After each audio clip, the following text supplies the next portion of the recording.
Bonjour et bienvenue. Aujourd'hui, on va décortiquer un document du syndicat Force ouvrière qui tire la sonnette d'alarme sur l'état des services publics en France. Alors, est-ce que ce pilier de notre société est en train de vaciller? C'est la question qu'on va explorer ensemble. Allez, on attaque tout de suite avec une question qu'on entend tout le temps dans le débat public. Est-ce qu'il y a trop de fonctionnaires en France? C'est un peu le point de départ classique quand on parle des dépenses de l'État, pas vrai? Ok, mais que disent les chiffres d'après cette analyse? Eh bien, cette carte, elle donne une toute autre perspective. Avec 21% de l'emploi total dans le public, la France est en fait très proche de la moyenne européenne, qui est à 19%. On est même bien en dessous de pays comme la Norvège, le Danemark ou la Suède. Bref, un chiffre qui vient un peu bousculer l'idée reçue d'une France suradministrée. Alors, pour y voir plus clair, voilà le programme. On va d'abord se pencher sur la mission même du service public, puis sur la crise humaine qui le touche, la montée du travail précaire, les nouvelles méthodes de management, et pour finir, on regardera les solutions proposées par Force ouvrière. On commence par le commencement. D'après ce document, c'est quoi au fond la mission du service public? Quelle est sa raison d'être? Alors là, cette phrase, elle pose une différence essentielle, et le document de Force ouvrière insiste beaucoup là-dessus. Le service public, ce n'est pas une entreprise. Son objectif, ce n'est pas la rentabilité, c'est l'intérêt général. C'est de rendre service à tous les citoyens, partout sur le territoire. C'est un véritable choix de société. On passe maintenant au cœur du réacteur, les agents publics eux-mêmes. Le document, il parle d'une vraie crise d'attractivité. Alors pourquoi c'est devenu si compliqué de recruter et de garder les gens? Bon, la première raison, elle est assez simple, c'est l'argent. Et ce chiffre, il est assez parlant, moins 1,4%. C'est la perte de pouvoir d'achat réel pour les agents publics en 2022. En clair, même avec des augmentations de salaire, l'inflation a été plus forte. Forcément, ça pèse sur le moral et ça rend les carrières beaucoup moins attractives. La conséquence directe de tout ça, en 2022, 15% des postes ouverts dans la fonction publique d'État sont restés vides. 15%! C'est un chiffre qui montre bien que les difficultés pour recruter sont devenues un vrai problème de fond. Et le truc, c'est que cette crise interne, elle a des conséquences bien réelles dans la vie de tous les jours. Moins de profs dans les classes, des déserts médicaux qui s'agrandissent, des guichets qui ferment. Bref, on voit bien que le fossé se creuse entre ce dont les gens ont besoin et ce que le service public arrive encore à faire. On aborde maintenant un changement vraiment profond. La nature même de l'emploi public est en train de changer, notamment avec la montée en flèche des contrats précaires. Ce graphique, il le montre très bien.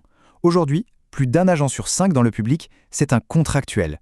22% pour être exact. Juste pour comparer, en 2011, on était à 17%.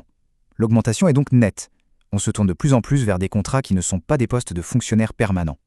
Ok, mais pour bien piger l'enjeu, il faut qu'on revienne sur ce que c'est, le fameux statut. Et ce que dit l'analyse de FO, c'est que ce statut, à la base, ce n'est pas un privilège, c'est une garantie, pensée pour assurer la neutralité et l'indépendance de l'administration face au pouvoir politique. C'est un système qui protège contre l'arbitraire. Du coup, la différence est assez simple à voir.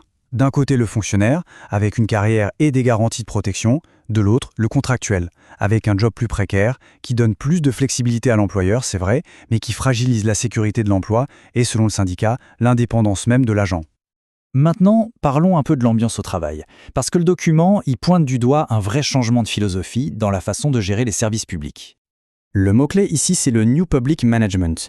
En gros, l'idée, c'est d'appliquer au public les recettes du privé. Culture du résultat, objectifs chiffrés, recherche d'efficacité à tout prix. Une logique qui, selon le document, entre en totale contradiction avec la mission première du service public.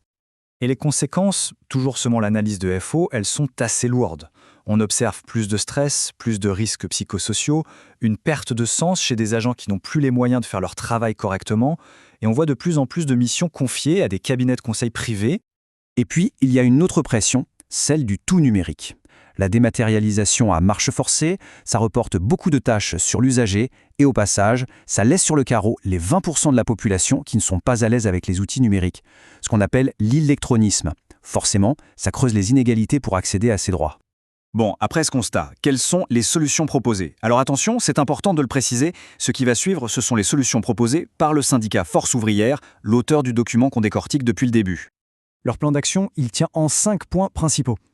Premièrement, augmenter les salaires en les calant sur l'inflation. Deuxièmement, arrêter de supprimer des postes et au contraire recruter là où il y a des besoins.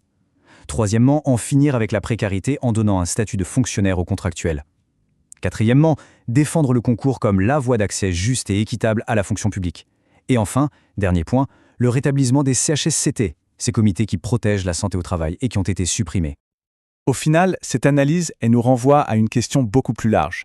Parce qu'au-delà des stats et des statuts, la vraie question derrière tout ça, c'est quel type de société on veut construire. Et ça, c'est une question qui nous concerne absolument tous.